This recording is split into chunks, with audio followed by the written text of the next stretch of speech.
आलस्यं हि मनुष्याणां शरीरस्थो महान् रिपुः नास्त्युद्यमसमो बन्धुः कृत्वा यन्नावसीदति. Today we are going to sit with a single verse of Sanskrit wisdom and let it work on us slowly, the way the tradition intended. The verse comes from Bhartrihari, the poet king of Ujjain, and it goes like this: Alasyam hi manushyanam sharirasto mahan ripuhu nasti udyama samo bandhuhu kritvayam na avasidati. In plain words, laziness truly is the great enemy that lives inside the body of every human being, and there is no kinsman, no relative equal to effort, for the one who acts never sinks. Let us open up the words because in Sanskrit the words themselves carry secrets. The first word is alasyam, laziness. It comes from the root las, which means to shine, to move, to play. So, alasa, the lazy one, literally means the one who has stopped shining. Sit with that for a moment. The tradition is not calling the lazy person bad or sinful. It is saying something more tender and more devastating. Laziness is your own light gone dim. When you drift, when you postpone, when you scroll and snooze, you are not resting, you are dimming. Then comes the phrase sharirastha, dwelling in the body. This is the heart of the first line. Every other enemy in your life has to travel to reach you. A rival has to scheme. A thief has to break in. You can lock doors against them. You can see them coming. But this enemy needs no journey. It was born with you. It sleeps in your bed. It eats at your table. And most dangerously, it speaks in your own voice. It says, just 5 more minutes. It says, tomorrow is a better day to start. That is why Bhartrihari calls it Mahan Ripuhu, the great enemy, the chief of enemies. Not anger, not greed, not jealousy, because those at least move you somewhere. Laziness makes sure nothing else in you ever gets moving at all. Now the second line turns, and it turns beautifully. Nasti udyama samo bandhuhu. There is no kinsman equal to effort. The word bandhu means a relative, someone bound to you by blood, someone who cannot abandon you. And the word for effort, udyama, comes from ud, meaning upward, and yam, meaning to harness or to hold.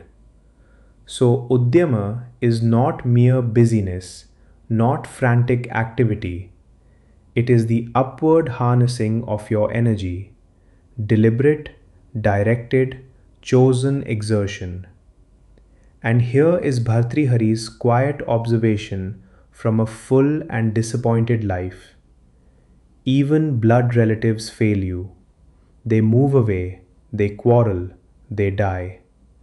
But effort, udyama, is the one kinsman you were not born with, the one you adopt by choice, and the only one who never, ever leaves your side. Notice the symmetry. The enemy lives in your body. The friend lives in your actions.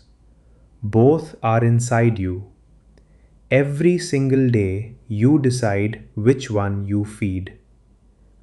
The verse ends with its promise. Kritvayam na avasidati, having done which one does not sink. Two things hide here. First, the word kritva means having actually done, not planned, not intended, not admired from a distance. The protection comes only from completed action.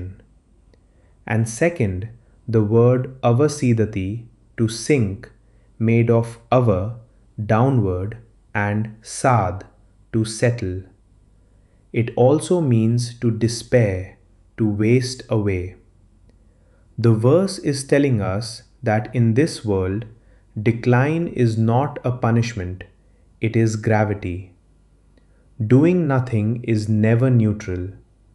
If you are not rowing, you are drifting downstream. The body itself, sharira, comes from a root meaning that which withers. Decay is the default. Effort is the counterforce. And notice the hidden architecture. Udyama begins with ud, upward. Avasidati begins with ava, downward. The whole verse is a vertical map of a human life. Effort pulls up, sloth sinks down. There is no standing still. Modern psychology has, in its own language, rediscovered exactly this. The most reliable finding about depression is that inactivity deepens it, and scheduled concrete action lifts it. Therapists call it behavioral activation. Act first and motivation follows. That is, kritva yamna avasidati, spoken in a clinic instead of a court of Ujjain. Physics says it too. A body at rest stays at rest until a force acts upon it. Ordered things fall apart unless energy keeps flowing in. Bhartrihari would simply nod. The Bhagavad Gita says, Uddhared Atmana Atmanam. Lift yourself by yourself, for the self alone is your friend, and the self alone is your enemy. Bhartrihari's verse tells us precisely which part of the self is which. The enemy is alasa, the friend is udyama. So let me leave you with 3 questions to carry through your day. First, where exactly does your enemy live? Not in general, in particular. Which moment of your day does laziness win again and again? Name its address. Second, when trouble comes, is effort truly your next of kin, the first door you knock on? Or do you knock first on the doors of distraction and delay? And third, what in your life is quietly sinking right now, not because it was attacked, but simply because you stopped rowing? And one practice starting tomorrow morning. Choose the one task you have been avoiding the longest. Make it the very first deliberate act of your day, before the phone, before anything optional, and commit only to 2 minutes of it. Just begin. Open the file, put on the shoes, because the verse has already told you where the battle is decided. Not in the middle of the work, but at the threshold. The enemy is strongest at the moment before you start. Once you have acted, kritva, even a little, the sinking reverses, and the kinsman takes your hand.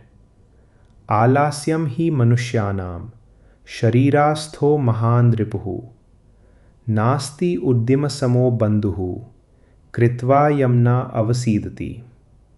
The enemy lives in your body. The friend lives in your actions. Feed the friend. आलस्यं हि मनुष्याणां शरीरस्थो महान् रिपुः नास्त्युद्यमसमो बन्धुः कृत्वा यन्नावसीदति